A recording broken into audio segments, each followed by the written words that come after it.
Lecture du livre de la Genèse.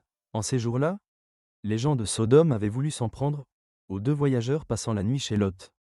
À l'aurore, les deux anges pressèrent Lot en disant : « Debout, prends ta femme et tes deux filles qui se trouvent ici, et va-t'en, de peur que tu ne périsses, à cause des crimes de cette ville. » Comme il s'attardait, ces hommes le saisirent par la main, ainsi que sa femme et ses deux filles, parce que le Seigneur voulait l'épargner.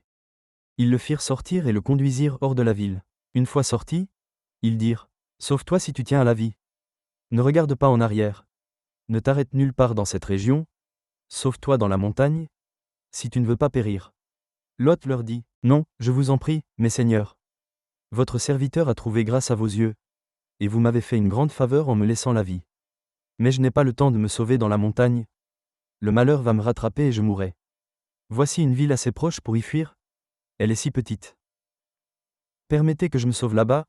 Elle est si petite. » Afin de rester en vie, ils lui répondirent : « Pour te faire plaisir cette fois encore, je ne détruirai pas la ville dont tu parles.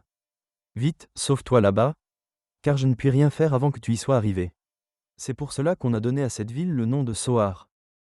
Le soleil se levait sur le pays, et Lot entrait à Soar. Quand le Seigneur fit tomber du ciel sur Sodome et Gomorrhe, une pluie de soufre et de feu venant du Seigneur. Dieu détruisit ces villes et toute la région, avec tous leurs habitants et la végétation. Or, la femme de Lot avait regardé en arrière, et elle était devenue une colonne de sel. Abraham se leva de bon matin, pour se rendre à l'endroit où il s'était tenu en présence du Seigneur, et il regarda du côté de Sodome, de Gomorrhe et de toute la région. Il vit monter de la terre une fumée, semblable à celle d'une fournaise. Lorsque Dieu a détruit les villes de cette région, il s'est souvenu des apostrophes Abraham, et il a fait échapper Lot au cataclysme qui a détruit les villes où il habitait. Parole du Seigneur. Nous rendons grâce à Dieu.